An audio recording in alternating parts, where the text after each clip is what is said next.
canyon. That's where I long to be with my three good companions. Just my rifle, pony and me.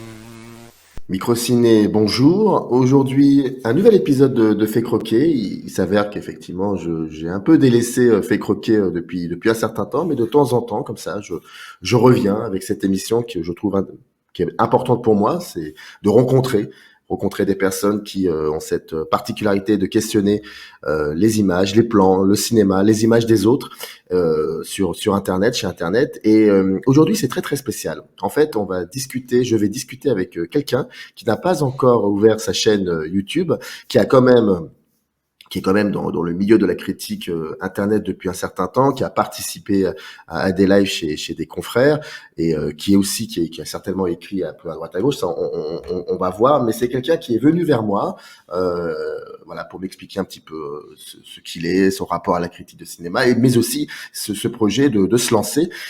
C'est Desgadi, il est à côté de moi et je suis très content qu'il soit là parce que Fait Croquer est aussi une manière de rencontrer des gens, mais aussi de les soutenir. Et donc, moi, j'aime bien cette idée-là. Bonjour Desgadi, comment vas-tu? Comment tu te Ben, sens?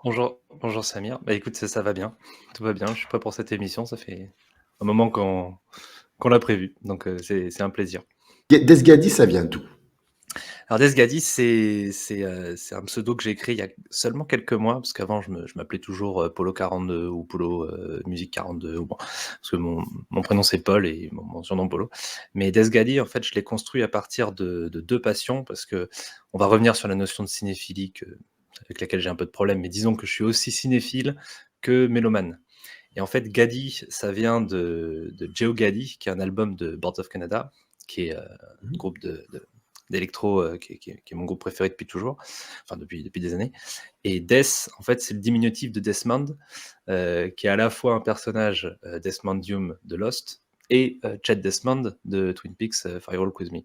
Donc en fait, j'ai trouvé ce pseudo en rassemblant à la fois ma passion pour les séries et en particulier Twin Peaks, Lost et par ailleurs Leftovers, etc. Et puis Boards of Canada. Et bon, je vais pas arrêter beaucoup plus loin, mais la réflexion s'est poussée un peu plus loin parce que Desmond, que ce soit dans Twin Peaks ou dans Lost, sont deux personnages qui représentent quelque chose de particulier dans lequel je me retrouve. Et Gadi, dans le nom Joe Gadi de Boards, fait référence à une double divinité, God et Di, la dualité. Et alors ça, on reviendra sûrement pas là-dessus dans cette émission, mais le fait qu'il y ait deux dieux, je le partage à fond avec Paco Mtielman depuis longtemps sur la mythologie gnostique, etc. Ça, c'est encore autre chose. Mais bref, voilà, pour donner quelques premiers axes. C'est-à-dire qu'il y a beaucoup de monde dans ta tête, comme on dit. Oui, il y a beaucoup de monde dans ma tête. Il y a tout un petit village avec plein de personnes, plein de passeurs, plein de potes. Et, et justement, il y a un moment où il va falloir que tout ça, ça se déverse, ça sorte, parce que je peux pas tout garder tout seul. Ce serait très Mais égoïste. c'est ça, comment gérer ça au quotidien? En fait, comment gérer ça au quotidien, c'est une drôle de question. Le fait est que euh, j'essaye d'être toujours aligné avec moi-même et avec tous les petits personnages dans ma tête. Et donc, j'essaye d'avoir régulièrement des moments de solitude, de méditation pour mettre en place les idées, écouter beaucoup de choses, lire beaucoup de choses, visionner beaucoup de choses. Pas forcément des films, parce que je pense que visionner des films comme écouter de la critique ou essayer d'en écrire ou en écouter, enfin, oui, ou en lire, fait partie du même mouvement.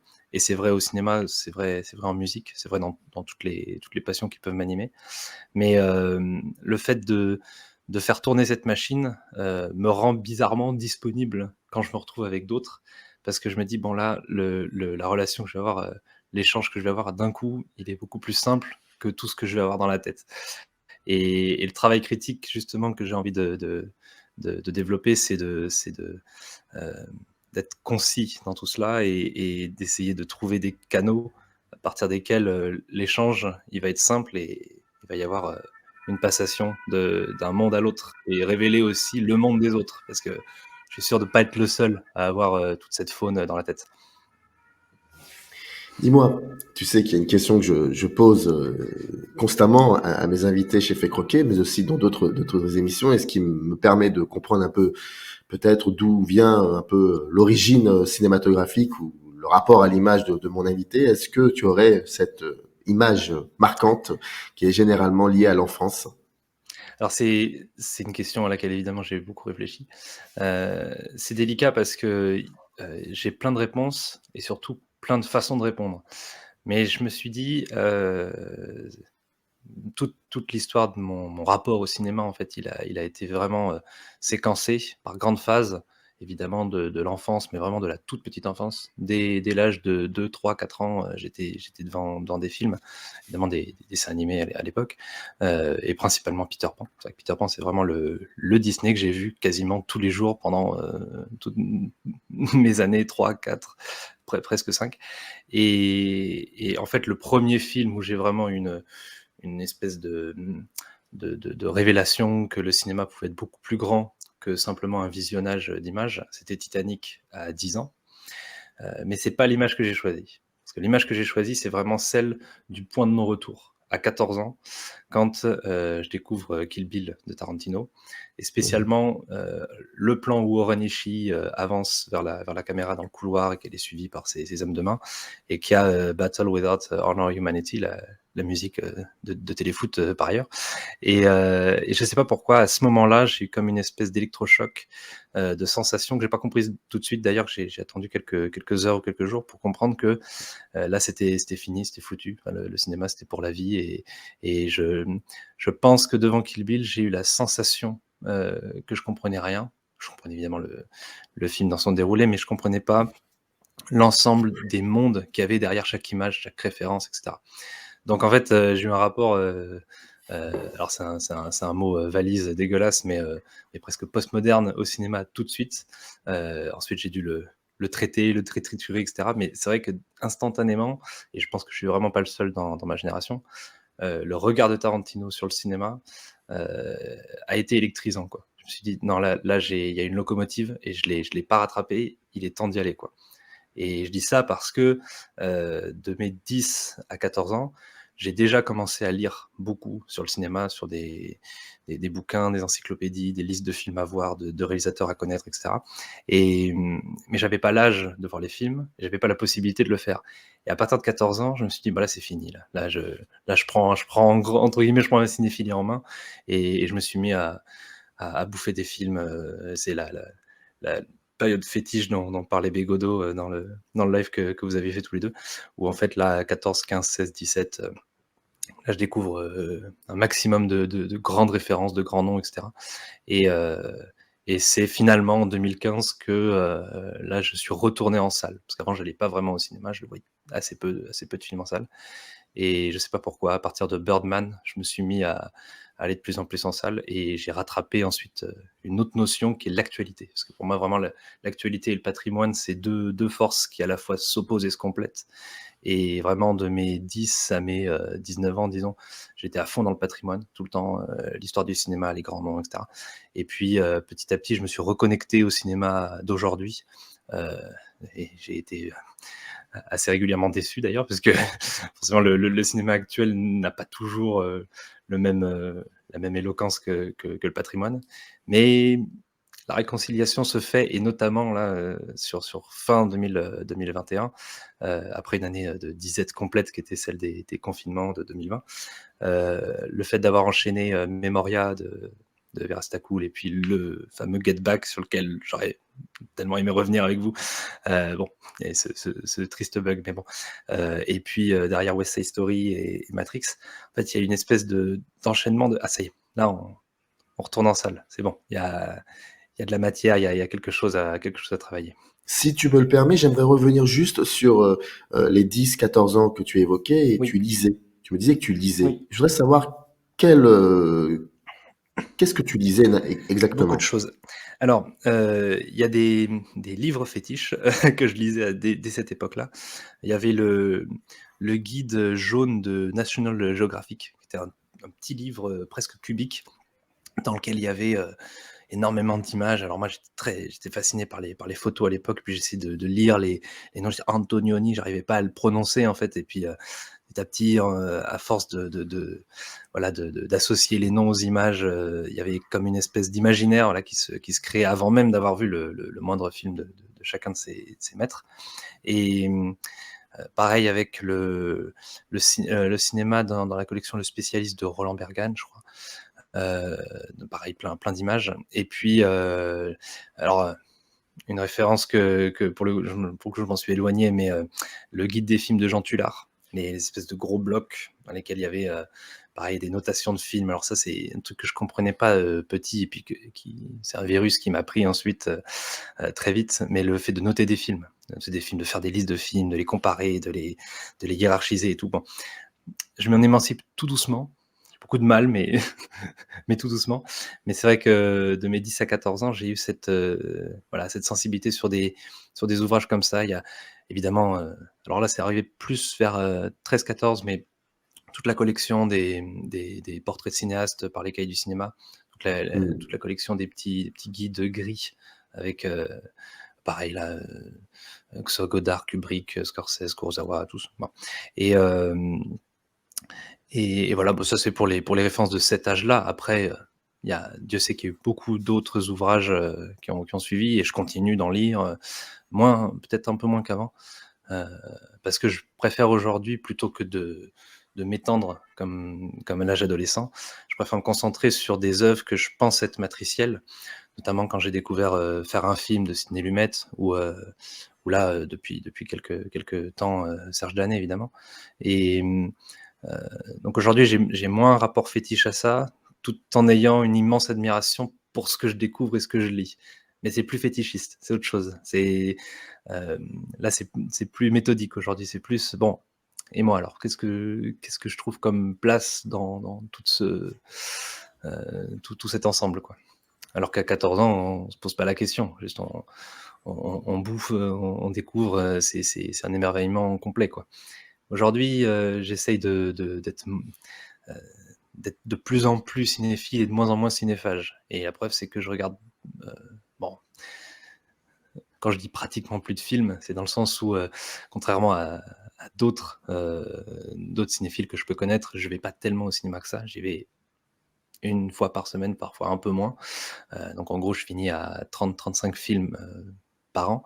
Heu et au global, quand je compte aussi les visionnages maison, je dois monter à 100 ou 150 films, ce qui est beaucoup par rapport à un spectateur évidemment, lambda, mais qui me paraît assez peu finalement par rapport à tout un ensemble de personnes que je vois sur les réseaux et qui en fait voient un film par jour, et je fais: «J'ai plus le temps». Est-ce qu'il y a eu un passeur important durant ton enfance, qui donc, comme son nom l'indique, t'a proposé comme ça d'aller vers tel ou tel film? Est-ce qu'il y a eu comme ça un passeur ou des passeurs? Alors, c'est une question double, parce qu'il y a les passeurs disons de la vie, réelle, avec la famille, avec les amis, et cetera, et puis les passeurs plus symboliques et qui viennent un peu plus tard. Mais, disons que le le virus, il m'a été passé par mes parents. Après, le cinéma n'a pas du tout la même, heu, consistance, disons, dans leur vie que dans la mienne. C'est-à-dire que je me suis moi-même rendu, ivre, fiévreux, malade, donc j'ai été vraiment principalement mon propre passeur. Cela dit, le déclenchement, il s'est fait avec les parents, il s'est fait avec mon grand-père aussi par ailleurs, qui est très cinéphile depuis très longtemps, et qui est ultra spécialisé dans les westerns. Il avait, je pense qu'il a une collection enfin, plusieurs milliers de DVD, et je sais pas s'il y a pas un western qui lui a échappé, quoi. Je pense qu'il a tous les westerns de tous les temps. Là aussi, c'est une autre forme de maladie, mais heu, en fait, là où je me différencie de ma famille, c'est dans un type d'érudition. C'est-à-dire, je veux comprendre presque d'un point de vue, académique, universitaire, le cinéma. Ça, c'est une branche, et puis ensuite je me dis: «Mais à quoi ça sert d'avoir un rapport académique et universitaire?» Et c'est justement pour avoir, heu, tout un ensemble de piliers, de bases pour appréhender, les images autrement. Et puis au bout d'un moment, on se rend compte que c'est ridicule de vouloir tout universi enfin, tout académisé. Donc, on revient à l'émotion. Et puis tous ces mouvements, tous ces questionnements-là, ils sont internes. Et là, c'est là que viennent les autres passeurs, qui eux arrivent à faire le fameux lien entre subjectif, objectif, l'éternel débat. Et alors là, j'ai eu beaucoup de familles différentes. Je crois que la première vraiment qui a été d'une rare éloquence, c'était toute la famille Mad Movies, donc Rafik Djoumi, Yannick Dahan, Julien Dupuis, Stéphane Moïsakis, etc. Avec Opération Frisson, Capture Mag, Nos Ciné, etc. Et puis avec le temps, en fait, bon, je m'apercevais que j'écoutais surtout les critiques qui correspondaient à mes goûts actuels. Bon, évidemment, quand on est ado, enfin, je dis évidemment, en tout cas c'était mon cas, le cinéma de genre américain, c'est finalement la passerelle formidable pour découvrir des images, pour découvrir tout un spectre d'émotions, etc. Et puis petit à petit, en allant vers de plus en plus alors je déteste le terme de film d'auteur, mais je préfère dire film intime, intimiste, des Et, pour- budgets et, plus et, et, faibles. pour- et pour- et pourquoi pas juste film? Alors, pourquoi pas juste film? Parce que aujourd'hui encore, j'ai une espèce de cheminement assez logique que je perçois dans mon rapport à l'histoire du cinéma, à la cinéphilie, etc. Mais je pense qu'un jour, je m'émanciperai complètement de ces catégories. Même parce que c'est un travail, je veux dire, je ne parle évidemment pas de cinéma de la même manière avec des amis qui sont plus ou moins cinéphiles ou qui ne le sont pas ou qui pensent l'être, qu'avec des personnes sur les réseaux sociaux qui le sont très, très nettement. En fait, je me dis: «Mais comment je vais faire pour trouver le bon ton, le bon vocabulaire, peut-être la bonne approche pour parler à tout le monde avec, la même ligne?» Et se dire: «Bah, heu, finalement que quel que soit ton rapport au cinéma, a priori de base, tu dois pouvoir t'intéresser à tout le cinéma, en fait. Il y a pas de limite à se poser. Ou alors c'est plus mon problème. C'est-à-dire si un spectateur se met des plafonds de verre en disant: «Ah non, ça c'est pas pour moi», ça je peux rien y faire. Par contre, je peux faire le maximum de pas vers lui, essayer de lui dire: «Bah, justement regarde, je suis parti de là, j'ai évolué, j'ai essayé de découvrir de plus en plus d'exotisme, et d'exotisme qui soit pas occidental ou américain, mais vraiment d'exotisme, oriental ou même dans l'histoire, de se dire finalement: «Est-ce qu'un film des années 30 aujourd'hui, quand bien même serait-il, européen, français, américain, bah, il reste exotique?» C'est plus du tout le même régime d'image, c'est plus du tout la même, temporalité, enfin le même rapport à la durée, le même rapport au grain, et cetera. Enfin, et toutes les questions, subsidiaires. Et je me dis, mais pour moi, le cinéma, de toute façon, c'est toujours la même chose, quelles que soient les technologies, quelles que soient les époques, que ce soit les pays ou les thématiques abordées ou je ne sais quoi. C'est alors là, c'est ma définition, mais heu, l'idée qu'une image, a la capacité, le pouvoir de suspendre le temps. C'est-à-dire le temps s'arrête face à une image et en fait, le cinéma, c'est pour moi l'animation de cette suspension. C'est dire, en fait, on va prendre plein de suspensions de temps, on va les relier entre elles et on va animer l'ensemble. Et là, il y a alors là, j'adore la réflexion de François Torel, du Fossoyeur, sur cette idée que le cinéma, en fait, c'est une espèce d'espace où, quand on lance un film, il existe, quand on l'interrompt, il n'existe plus. En tout cas, plus dans ce monde matériel. Mais quand on le lance, il y a une espèce d'animation, de fantôme, de spectre, de quelque chose. Euh, et moi, c'est le pouvoir qui est lié à cette animation-là qui m'intéresse. C'est pour ça que mon cinéaste préféré, sans doute David Lynch, parce que c'est vraiment le, le ressenti absolu de là, j'ouvre une boîte de Pandore. Et il y a des images, je les comprends pas, je dois essayer de développer un rapport amical avec elles, pas toujours facile. Et puis, elles disparaissent parce que je passe à autre chose, je reprends ma vie. Qu'est-ce qui s'est passé? Comment est-ce que cette ouverture l'ouverture de cette boîte-là impacte le reste de mon quotidien et de ma vie? Et je me dis: et pourquoi moi ça m'impacte beaucoup plus manifestement que plein de personnes de mon entourage. Et moi, je veux passer ce virus-là. Je veux absolument que autour de moi, on se dise: «Mais ah oui, voir un film, c'est pas forcément divertissant. C'est pas forcément, de l'ordre de la consommation».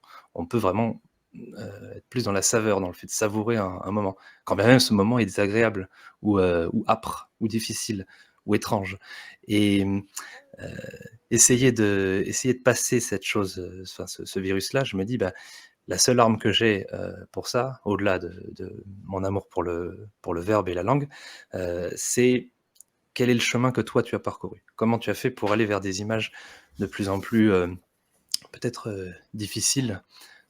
Quand on prend le champ global des images qu'on nous assène en permanence, bon le cerveau, va être stimulé plutôt par certaines que par d'autres, heu, en bas âge ou en âge adolescent. Et pourquoi est-ce qu'on va faire cet effort de s'arracher de ces images publicitaires, de ces images, heu, artificielles? Heu, Même si parfois certaines de ces images artificielles-là racontent beaucoup de choses intéressantes, hein. C'est pas je dis pas ça pour les mettre sur un pour les exclure. Mais, pourquoi est-ce on va s'intéresser aux autres, aux 120 ans qui nous précèdent? Et pourquoi est-ce que en fait, le rapport qu'on pourrait, créer avec ces 120 ans-là, dans quelle mesure est-ce que ça peut nous aider à appréhender les années qui arrivent? Parce que moi, c'est toujours dans ce mouvement-là. Moi, ça m'intéresse pas d'être dans le patrimoine pour le principe d'être dans le patrimoine, sinon le cinéma, bah, s'autodétruit et puis ça s'arrête. Non, c'est toujours dans un mouvement de si je regarde derrière, c'est pour mieux appréhender devant. Heu, c'est là où alors C'est là, le du rétroviseur, la thématique du rétroviseur. Mmh. c'est exactement ça. C'est là où tu posais la question des passeurs. Bon, dans évidemment, après l'école de Movies, je pense que l'école, si tant est que c'en soit une, même si pour moi c'est vraiment 3 noms qui se succèdent, c'est la comment dirais-je?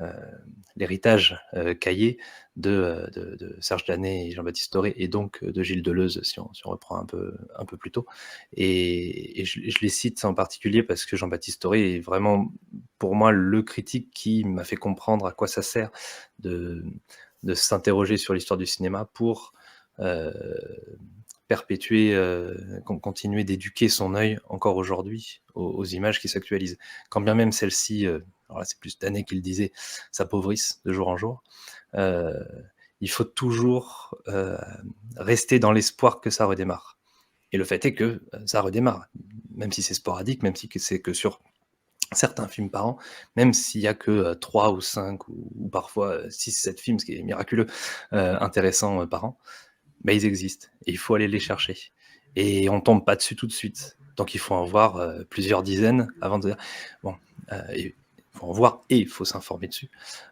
pour se dire: «Là, ça y est, là, celui-là, je l'attends» et alors ce qui est miraculeux, c'est, alors il y a 2 cas. C'est le cas où on attend un film et en fait le film répond à nos attentes et même les dépasse. Alors là, c'est génial. C'est le moment où on dit: «Bon, j'avais bien fait de prendre rendez-vous avec ce film-là». Et puis l'autre cas, c'est évidemment le film avec lequel on prend pas rendez-vous et face auquel on est, estomaqué en se disant: «Ah oui, d'accord, je l'avais absolument pas vu venir». Donc c'est 2 sentiments, 2 sentiments différents et qui arrivent, assez peu, je trouve, chaque année. Mais, et je dis ça alors que je suis très bon public et que je suis capable d'apprécier sincèrement, le moment que je passe devant un film, moyen, voire médiocre. Mais si le moment est bon, je vais m'en souvenir et ce sera un plaisir de l'avoir passé et de passer les prochains. Mais là, quand on parle vraiment de cinéphilie et de se dire: «Bon, quel film perpétue, ce que j'ai toujours vu dans, l'histoire du cinéma?» alors là, c'est une autre question et c'est une autre dimension que simplement, apprécier, un moment. Il y a un travail en amont, il y a un travail en aval et cetera. C'est, mmh, c'est beaucoup de questions différentes qui interviennent. Je ne sais pas si tu veux rebondir sur un axe en particulier? Mais est-ce que tu as conscience que cette situation, cette position qui est paradoxalement inconfortable aussi peut-être, alors tu vas certainement me contredire, mais c'est peut-être aussi pour ça qu'elle est provocatrice, cette question en devenir, paradoxalement inconfortable de savoir que lorsqu'on va se lancer sur quelque chose d'assez fondamental pour soi, donc soit lancer un blog ou travailler dans une revue, ou alors pour le coup, pour te concernant, créer une chaîne YouTube, de savoir que en fait, tu vas te fondre dans une espèce de foule qui uniformise le regard vers un certain type de cinéma. Et donc, tu vas t'apercevoir que qu'il faut aussi aller chercher celles et ceux qui pourraient t'accompagner dans ce dialogue. Évidemment. Alors là on tombe du coup sur la série de réflexions qui entoure la création. Alors, tu dis chaîne YouTube, en fait, ça sera diffusé sans doute sur YouTube, mais je ne compte pas faire une chaîne au sens où il y aurait des montages dans tous les sens avec énormément d'illustrations. Non, je veux un format très pur de dialogue qui justement ressemble énormément à ce que tu fais. Hein. je vais pas m'en cacher. Et par ailleurs, à ce que Cinefiles peut faire, Valérian. Cette idée de aucun montage, un truc hyper sec, hyper simple, avec éventuellement une image ou ma tête. Enfin, une image, c'est très bien. Et des heures de discussion. Alors là, oui, c'est un format qui en effet va pas forcément de base parler à grand monde, mais d'un autre côté, ce qui m'intéresse, c'est justement d'aller dénicher celles et ceux qui, a priori, ne se pensent pas intéressés par l'objet cinéma. C'est génial de parler avec des pairs, mais ça n'a pas d'intérêt autre que ce que je vis déjà aujourd'hui, à savoir échanger sur les réseaux tous les jours, justement avec des pairs. Si je veux créer quelque chose, c'est parce que je veux ouvrir ce champ à tout un ensemble de publics qui peut-être ne savent pas ce qu'ils aiment, ou peut-être ne savent pas qu'ils pourraient aimer d'autres choses, ou avoir des révélations, je ne sais pas. Mais l'ouverture vers un public qui n'est pas encore érudit, c'est un geste qui commence à réellement m'intéresser. Mais pas que dans le cinéma. Je veux dire, j'ai envie de donner des cours par ailleurs sur des sujets complètement différents. Je pense que si j'ai pas fait d'études de cinéma et que je ne le regrette pas aujourd'hui, et que j'ai pas envie de devenir cinéaste, quand bien même c'est quelque chose qui trotte dans la tête, je pense, d'à peu près tous les cinéphiles quand on est petit, c'est parce que j'ai compris avec le temps que la création n'est pas ce qui m'anime. J'ai pas grand chose à dire à travers le cinéma sur le monde. Par contre, j'ai énormément de choses à dire sur le cinéma et donc sur le monde. Mais ce qui m'intéresse, c'est d'explorer le rapport que j'ai au travail des autres. Je sens que là où je vais avoir quelque chose d'intéressant peut-être à faire ressurgir, c'est dans ce que je vois du travail des autres. Et et et je crois, et c'est pour ça que c'est important le terme de dialogue que tu mettais en avant, je crois que je ne veux pas le faire seul.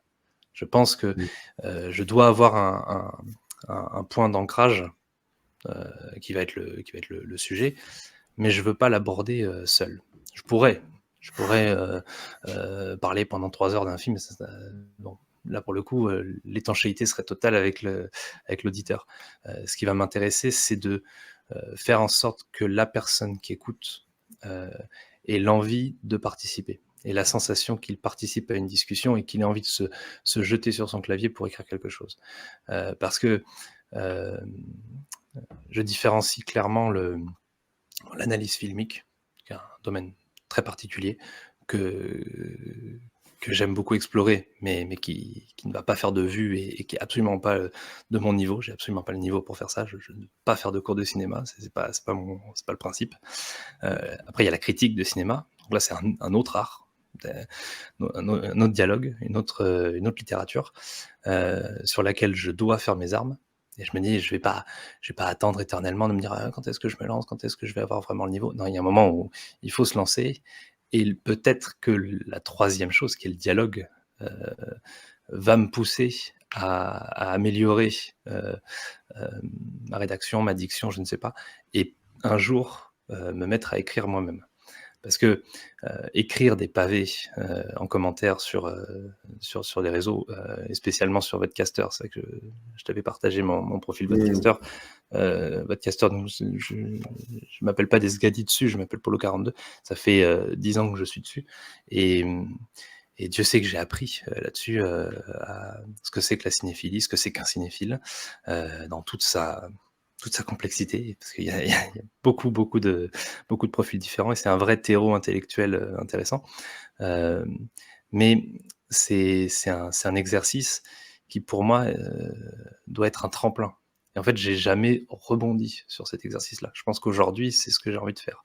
Mais j'ai pas envie de le faire seul. Je pense que j'ai envie d'avoir toujours quelqu'un à mes côtés. Sauf dans le cas, et c'est pour ça que je citais Cinefiles aussi, de la foire aux questions. Parce que la foire aux questions, c'est un autre exercice. Alors là, c'est autre chose. Ce serait plutôt sur Twitch, à mon avis, que sur YouTube, pour qu'il y ait vraiment une interaction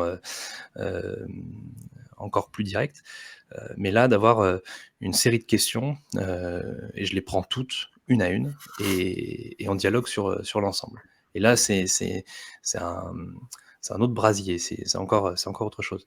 Mais voilà, pour la substance globale de ce que j'ai envie de développer, c'est à peu près ça.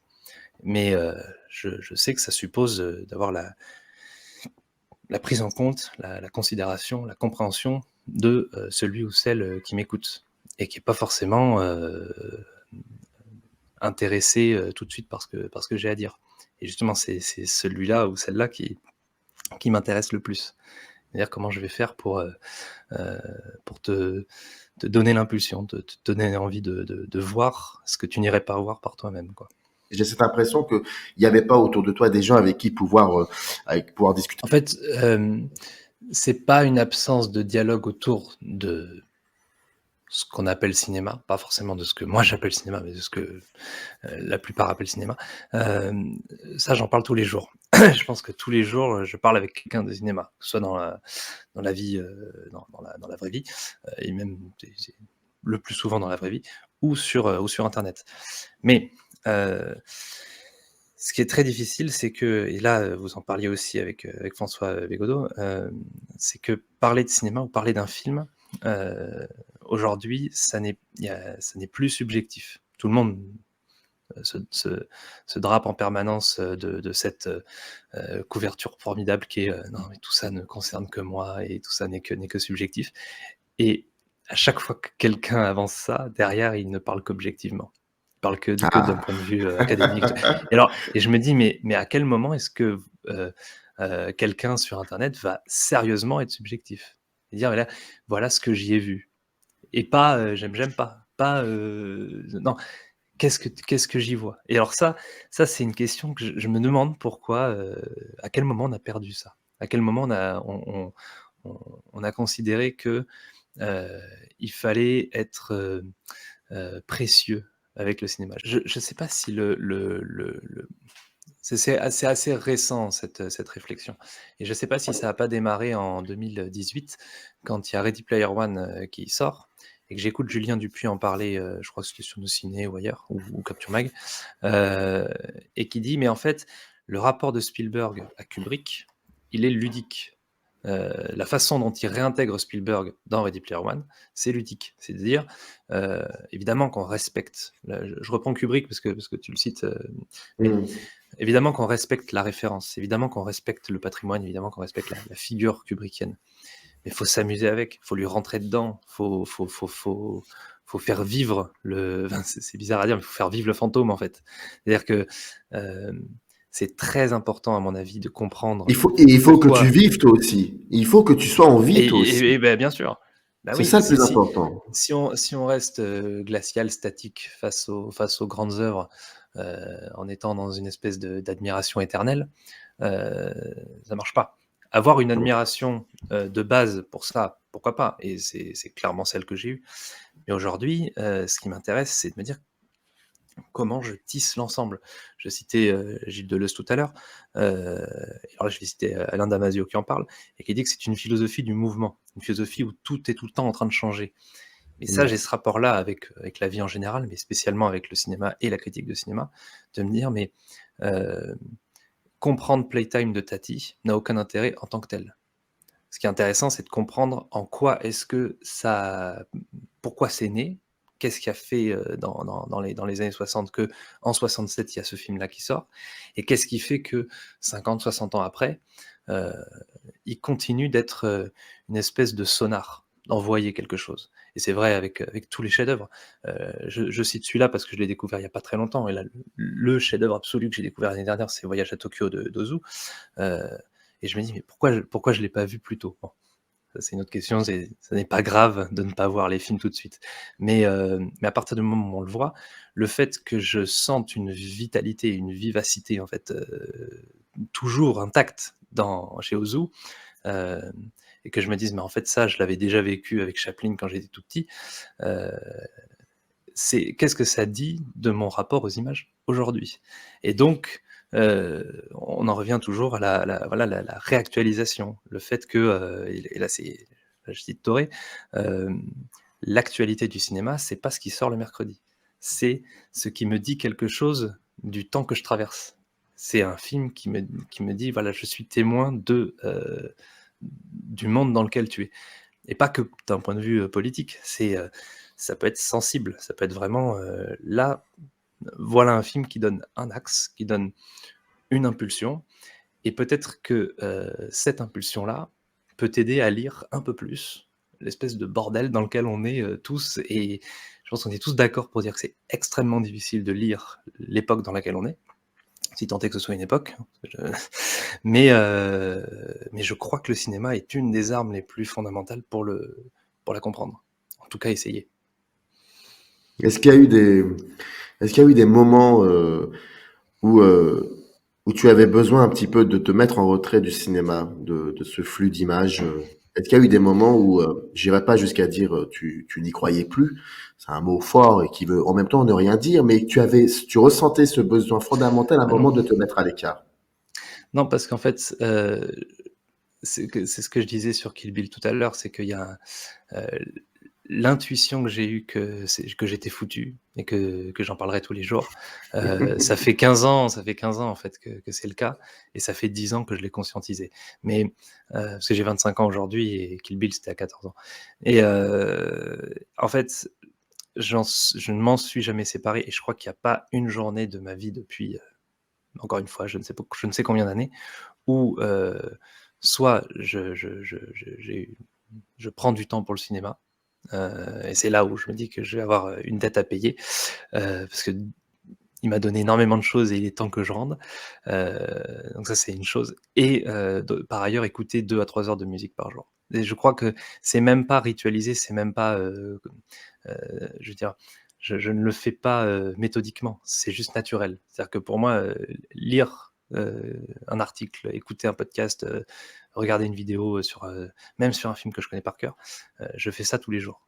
C'est naturel. En fait, hem, je alors ça, là, pour le coup, c'est absolument personnel et c'est absolument pas un jugement de valeur, mais je ne, je ne suis jamais dans ce que l'on appelle, un état de pur divertissement, sauf face à la NBA. La NBA, ça, c'est vraiment la passion qui me permet de décrocher, Et mais et si encore et encore, on peut même aussi, enfin, je veux dire, tout est lié à la mais réflexion. La NBA, on peut y aller, hein, je veux dire, il y a beaucoup de choses ah à bah, dire aussi. absolument, absolument. Mais je veux dire que quand j'aborde la question du cinéma ou de la musique ou de la philosophie ou autre, c'est toujours dans un rapport, de concentration, vraiment d'implication, à la fois passionnelle et rigoureuse et et donc le cinéma, si il s'affaiblit, actuellement, et qu'il y a des moments où j'aime bien jouer au pessimiste et dire: «Non mais de toute façon le cinéma est mort, blablabla». Bon, en fait, il y a toujours le patrimoine. Donc quand bien même je ne verrai que 2 ou 3 films intéressants par an, de toute façon je découvrirai, 15-20-50 chefs-d'œuvre, dans le même temps, à côté. Donc donc mon flux en fait, d'intérêt pour le cinéma sera ininterrompu et j'ai quand même l'humilité de croire que je ne ferai jamais le tour. C'est impossible. Enfin, à moins de vraiment consacrer totalement ma vie à ça, mais j'ai pas le temps. Mais je pense que c'est impossible de voir tous les films qu'il y a à voir. Et je suis vraiment pas le premier à dire ça. C'est absolument pas original de dire ça. Bah, d'ailleurs, je vais te dire quelque chose qui n'est pas original parce que je le dis souvent et moi, ça m'avait marqué quand je l'avais découvert cette phrase-là. Je crois que je devais avoir 19 ans, quelque chose comme ça, 19-20 ans. Je crois que c'est au moment où j'ai découvert parce que moi je suis contemporain de cette biographie qui a été pour moi fondamentale, qui est celle de Toubiana et de Beck sur Truffaut, et en même temps je découvrais donc ce noyau enfin, je les découvrais réellement, c'est-à-dire que là pour le coup je m'y intéressais, et Godard avait dit nous sommes une génération qui avons eu beaucoup de chance parce que nous sommes arrivés dans les années 40-50 et donc on avait en 40 ans de retard en matière de cinéma. Mais je pense aux générations d'après, eux, ils vont avoir vraiment beaucoup de. Donc, dis-toi bien que c'est foutu, mais c'est pas grave en même temps. C'est mais, ça mais bien qui est sûr, passionnant. mais c'est ça qui est fantastique. Bah, C'est bien génial. sûr, bien sûr. Mais alors après, Godard, là où il a une autre chance, c'est qu'il intervient à une époque où il y a une, euh, une stimulation intellectuelle au sein de toute certes de la rédaction des cahiers, mais même globalement du groupe de cinéastes que c'est devenu, et pas simplement de critiques. Et j'ai l'impression qu'aujourd'hui, on recherche des familles comme ça je sais pas comment dire, mais euh, disons que le fameux âge d'or qu'on voit dans les années 60-70 et qu'on essaye perpétuellement de recréer, alors parfois de façon mortifère et hyper nostalgique, et parfois avec sincérité, de se dire, en fait, je prends cet exemple-là, mais le Tequila Gang avec Iñárritu, Del Toro et Cuarón, est-ce que ce serait pas un petit terreau, une petite famille, ou est-ce que, je sais pas, les Paul Thomas Anderson ou Tarantino, ils font partie d'une autre, ou Fincher, ou James Gray, ils font partie là aussi d'une petite famille. En fait, non. Aujourd'hui, on est sur des points éparses et on essaye de faire un travail critique de liaison. Mais il n'y avait pas cette espèce d'effervescence, d'incandescence qu'a représenté le moment de Nouvelle Vague, le moment néo-réaliste, le mouvement Nouvelle Hollywood, etc. Et en fait, ça fait écho, tout ce que je suis en train d'élaborer, de dire, de citer, etc., qui est un peu brouillon, ça fait écho à un exercice que j'ai tenu pendant plusieurs années en école d'ingénieur, où j'avais créé un ciné-club, et pas de visionnage, mais vraiment d'échange avec les étudiants qui étaient motivés pour ça. On n'a jamais dépassé les 20-25 membres, mais les personnes qui étaient là avaient vraiment, sincèrement envie de comprendre des choses, de poser des questions. Et je me dis, ben, tout ce que moi j'ai appris, tout ce que je sais de l'histoire du cinéma, ne doit pas être perçu comme c'est évidemment un effort de prendre le temps d'apprendre ces choses-là, mais c'est pas un travail au sens tripalium, c'est pas une torture. Je veux dire, c'est vraiment quelque chose par lequel il faut passer, sans doute pour analyser certains états du cinéma actuel, mais c'est gratifiant de comprendre qu'il y a toujours des humains derrière. C'est pas juste des noms écrits sur des pages de vieux bouquins. C'est vraiment des humains qui fonctionnaient pas comme nous, qui avaient pas, qui n'étaient pas dans le même cercle culturel. Et pourquoi ça a marché avec eux et pourquoi aujourd'hui c'est plus difficile, c'est plus rouillé. Ça veut pas dire qu'il y a rien, ça veut pas dire qu'il y a pas, encore une fois, des moments toujours d'incandescence et de révélation. Et la preuve, c'est qu'encore aujourd'hui, ça intéresse des gens de parler de cinéma. Et je me dis, mais voilà, lier le patrimoine à l'actualité, lier l'histoire aux figures actuelles, et montrer que tout ça peut être fun, peut être vraiment amical, plaisant, ludique, que c'est pas forcément universitaire. Quand bien même on accole la nouvelle vague à une forme de rapport universitaire au cinéma, Mais j'ai jamais vraiment compris ça. Enfin, je l'ai jamais intimement compris. Je sais pourquoi on a développé cette espèce d'étanchéité. Ah, mais les cahiers, ça c'est un autre monde. Ils ne parlent pas à nous qui sommes spectateurs, consommateurs simples.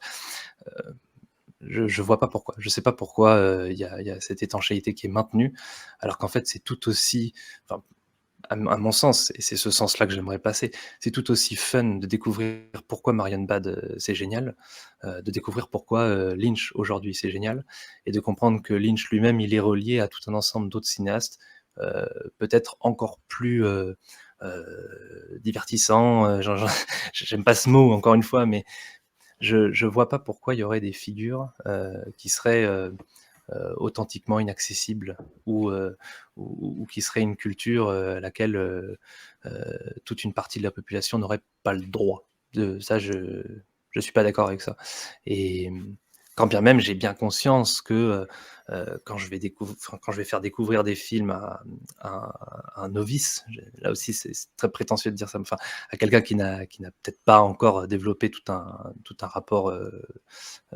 constitué, vis-à-vis du cinéma. Je vais pas commencer par lui montrer Stalker, tout de suite, ou Persona, qui pour moi ont été vraiment des stèles, des passages, vers des dimensions particulières. Évidemment qu'on va commencer par James Cameron, par Zemeckis, par Spielberg, et tout. Mais pour moi, il ne faut pas en rester là. Et quand on n'en reste pas là, faut pas pour autant oublier. Ça, c'est l'autre problème, ça. C'est quand on commence à s'intéresser à d'autres grandes figures, de dire: «Ah oui, non, mais alors, oui, ça, c'était quand même vraiment pour les débutants, Miyazaki et Spielberg». Mais non, non, pas du tout. Non, quand on réintègre, même avec son expérience, quand on se remet à observer sérieusement, le génie de ces réals-là, il est intact. C'est pas les mêmes émotions, c'est pas le même rapport aux images, c'est pas le même, c'est pas le même objectif, c'est pas les mêmes objectifs, mais il y a toujours quelque chose, et c'est toujours précieux, et ça, à mon avis, ça doit, enfin, l'amour qu'on a eu pour eux à un âge, heu, doit pas être, méprisé, à partir d'un certain autre âge. Non, si c'était précieux à un moment, ça le sera toujours. C'est juste le rapport analytique, critique qui change. Quand est-ce que tu envisages de lancer tout ça, tous ces projets? Est-ce que tu as réfléchi à une date? Est-ce que c'est pour bientôt? Ce serait pour quand alors? C'est pour bientôt, c'est difficile de donner une date, sans la trahir, mais je pense qu'il faut que je me familiarise avec, les outils de montage. Alors ça, c'est vraiment, pour moi, c'est l'horreur, c'est la dernière chose que j'ai envie d'aborder, parce que, ouais, la seule chose qui m'intéresse, c'est le dialogue. Mais bon, il y a toujours toute une technicité, il y a toute une, infrastructure, à mettre en place, et bon, le temps d'appréhender ces outils-là, et d'avoir tout un listing de sujets et d'intervenants ou intervenantes, potentiels, ça va me prendre encore, je pense, quelques semaines, mais ce sera pas l'année prochaine, quoi. Je sais que c'est pour 2022. Maintenant, quand dans 2022? Est-ce que c'est dans 1 mois, 2 mois, 6 mois? Je j'aurais pas la prétention de donner une réponse exacte. Et est-ce que tu as déjà, j'imagine, très certainement, en tête, la première émission que tu souhaiterais faire? Bah, en fait, ça dépendra de ce qui du dernier point d'actualité intéressante, à mon avis, hein. Je sais pas, si c'est sur ce choix-là que je m'arrêterai, mais pendant toute l'année 2021, j'ai eu la sensation que, «Ah oui, là, c'est bon, Dune», Denis Villeneuve, c'est un bon sujet pour démarrer. Bon, et puis finalement, ça a pas été celui-là. Bon, Memoria, là, c'est bon, là, c'est vraiment le sujet, faut que je démarre par là. Pourquoi, pour moi, Veracita Cool, c'est le plus grand aujourd'hui? Faut Bon, et puis finalement, je l'ai toujours pas fait. Bon, alors, le bilan de l'année, ça y est, et en fait, à chaque nouveau sujet qui intervient, je me dis: «Bon, là, c'est vraiment le moment», et le fait est que mon emploi du temps, et tout ce que je fais par ailleurs, me bouffe, un temps pas possible, et m'empêche de sérieusement démarrer. Mais il y a un moment où le déclic sera réel. Je sais pas, quand, je sais pas pourquoi, et j'espère que ce sera pas Avatar 2, parce que sinon ça voudrait dire que j'attends très, très longtemps encore. Mais il y a un moment dans l'année où, il voilà, tout sera à peu près en place en tout cas. Et je sais que je vais pouvoir envoyer un message à quelqu'un et lui dire bon, est-ce qu'on fait cette première émission ensemble autour de voilà ce qui vient de sortir. Et ce qui vient de sortir, ça, encore une fois, c'est pas à la semaine près. Là, le dernier sujet, bon, outre Vitalina Varela sur lequel on essaiera de revenir, mais sinon c'est Licorice Pizza, c'est le dernier PTI. Voilà, ça c'est un sujet qui manifestement fait beaucoup parler et à raison parce que je trouve que c'est un film magnifique. Et je pourrais commencer par là et dire pourquoi. Alors, première question, voilà, comme pendant les travaux, le cinéma reste ouvert, poser une question par émission. Dire alors, pourquoi PTA a une place si particulière aujourd'hui? Et puis on y va, et on déroule. Donc je ne sais pas quel sera le premier sujet, mais ce sera un sujet brûlant, entre guillemets. Ce sera un truc qui viendra d'advenir. C'était vraiment un plaisir de te découvrir, de voir un peu où tu es, ce que tu as envie de faire, ton rapport aussi à tout ça, à la critique de cinéma. Et en tout cas, exceptionnellement, je ne mettrai pas de lien dans le descriptif de cette vidéo parce que pour Non, l'instant, il n'y a pas de chaîne. Mais en tout cas, je ne manquerai pas de le signaler lorsque ce sera fait, bien évidemment. ce sera